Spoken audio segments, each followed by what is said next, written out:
investigação prévia que aconteceu antes daquilo. Bom, agora de fato eu vou contar a verdade aqui e se quiserem eu posso abrir e mostrar. E são dois fatos bem graves. É esse fato e o fato do procurador, atual procurador-geral da República, que inclusive está sendo reconduzido ao cargo. Tem que ser nesse momento tratado aqui. O que aconteceu naquele período? Apareceu a matéria do Amado, salvo engano, no dia 18 ou dia 19 17 de agosto foi a matéria, a busca e apreensão foi dia 23. Exatamente, era uma coisa mais ou menos, eu tenho pouca lembrança da data. E o que aconteceu de grave naquilo?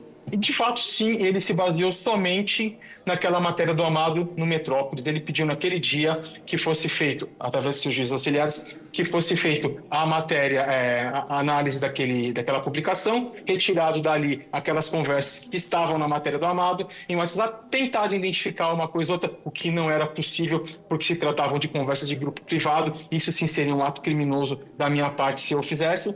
E colocar no relatório para que ele pudesse encaminhar à Polícia Federal, ou seja, ele já tinha a decisão, somente para ela cumprir o que ele queria. Bom, eis que aconteceu aquela apreensão, ela era para acontecer numa segunda-feira, se eu não me engano ela aconteceu numa terça, ele estava desesperado para aquilo que acontecesse e não foi na terça e surgiu naquela semana uma forte repercussão da mídia, que todo mundo estava brigando, dizendo que, olha, que absurdo, foi feito somente com base nas matérias, a matéria jornalística do Amado, não sei o quê. Sim, de fato, foi feito somente na matéria jornalística do Amado. Quando chegou próximo de sexta-feira, foi pedido para mim, através do Ayrton Vieira, eu tenho aqui não só a última conversa com ele, porque as anteriores foram apagadas, e daquele momento que eu vi que tinha algo errado, eu comecei a manter dali para frente. Foi um pedido através do Alexandre de Moraes para que se construísse um ambiente, uma história. O que acontece é que o Ayrton Vieira, ele não tem qualquer familiaridade com o computador, ele não sabe usar o computador e ele precisou da minha ajuda para montar aqueles mapas mentais que foram abertos numa segunda, numa terça-feira, quando Alexandre de Moraes tirou o sigilo do processo para dizer que existiu uma investigação preliminar. Então foi encaminhado para mim as PETs, circuladas essas PETs, quais os objetivos, quais os alvos que ele queria que colocasse nos mapas mentais. Foi pedido para que se confeccionasse um parecer, um relatório com data retroativa, e eu assinando pelo Supremo Tribunal Federal, ao qual eu não era nomeado, foi pedido para fazer toda essa história encaminhada para o Ayrton, para que o Ayrton, dentro do processo físico, fizesse da forma que ele acha. Eu acredito que foi feito colocado isso anterior. Então, não existiu. Se quiserem aqui, eu compartilho esse material, eu compartilho um cronograma, para que vocês olhem a data que esse material chegou em minhas mãos, a data que essas PETs chegou circuladas, a data que o mapa mental, que todo mundo da imprensa viu no dia que ele tirou, foi confeccionado. Por favor, por favor. Se o senhor puder mostrar para a gente aqui, porque enquanto o senhor está preparando aí para mostrar para nós, pelo que eu entendi, há uma matéria jornalística, o ministro Alexandre de Moraes dá ordem para essa assessoria de combate à desinformação produzir algum relatório, ele determina a busca e apreensão somente com base na matéria de jornal, sem saber se aqueles diálogos eram verdadeiros ou não, se tinham autenticidade ou não. Depois, o outro desembargador, que é juiz auxiliar dele, pede ao senhor Eduardo Tagliaferro para ajudá-lo a confeccionar um novo fundamento da decisão, é isso? Exatamente, senador. Então, o senhor consegue provar que o fundamento para a busca e apreensão foi feito depois da busca e apreensão. Então, houve uma fraude no documento, é isso?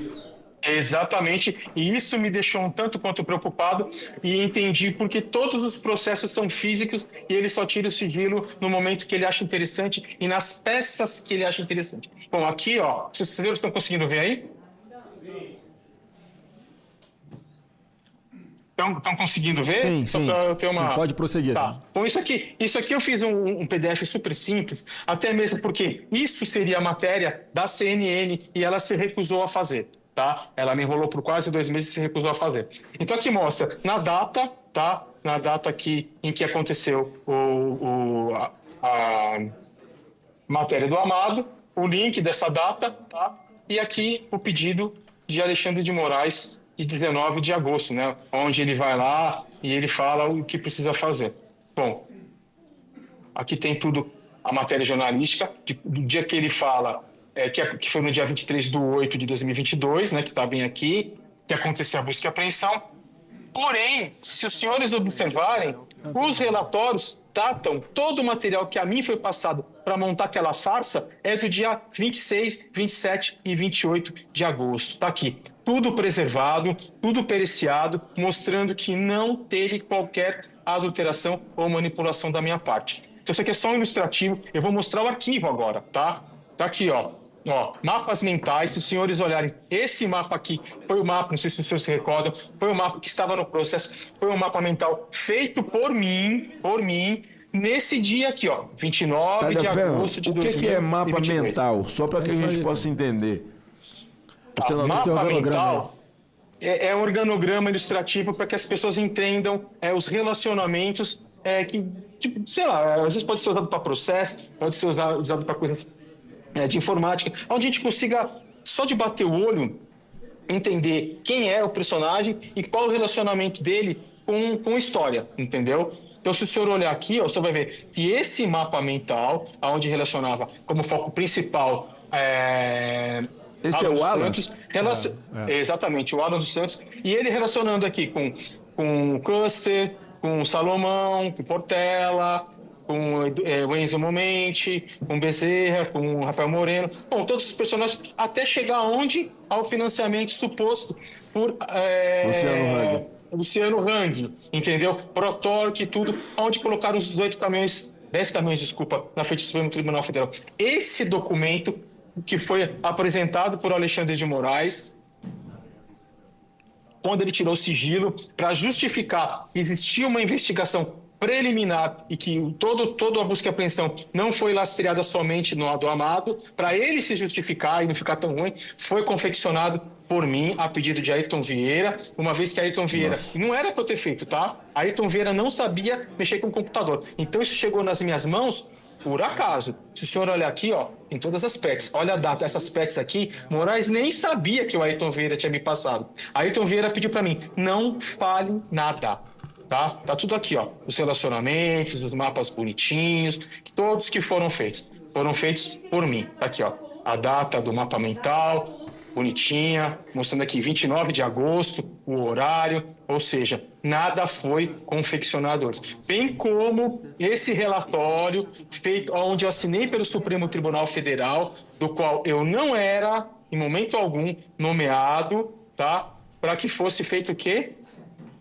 A porcaria da busca e apreensão um dia depois. Que loucura do caramba. Depois. Olha a data da confecção desse documento, 28 de agosto de 2022. E não 22 de agosto de 2022, como eles colocaram. Tá? Então aqui está a comprovação de um crime, uma fraude processual gravíssima. Então, se aconteceu nesse caso, imagino que não acontece em todos os processos físicos em posse de Alexandre de Moraes. Então, a gente tem que tomar muito cuidado com o gabinete dele e com os processos. Lembrando que tudo que eu fiz, tirei hash, sabe? Justamente para não ter contestação. Isso já está lastreado por um laudo pericial. Tudo bonitinho, ó, tudo bonitinho. Tá vendo as datas? 28, ó, tudo bonitinho. Agora eu vou abrir um outro relatório. Deixa eu ver se eu preciso enquanto o senhor está abrindo aí, enquanto o senhor está abrindo, só para confirmar também, essa preocupação dele de esquentar essa operação de busca e apreensão, né, sem embasamento nenhum, essa é a comprovação do que chama de pescaria probatória, né? Você primeiro pega os telefones, vê o que tem, depois você justifica fraudando um laudo, como o senhor está mostrando, já que tem os metadados que esse documento, que depois oficialmente ele apresentou como sendo um fundamento para autorizar a busca e apreensão, ele foi produzido por esses metadados que o senhor tem do Word, ele foi produzido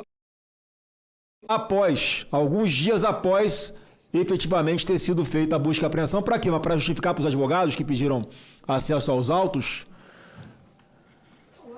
Eu acredito que sim, e para justificar para a imprensa, a imprensa estava batendo pesado nele, dizendo que ele tinha feito isso somente com Base base numa numa matéria matéria jornalística jornalística do Amado, que de fato foi. Eu estou com um pouco de dificuldade de parar o compartilhamento aqui e poder trazer o novo aqui. Deixa eu olhar aqui, peraí. Não, só fique tranquilo Compartilhar. aí.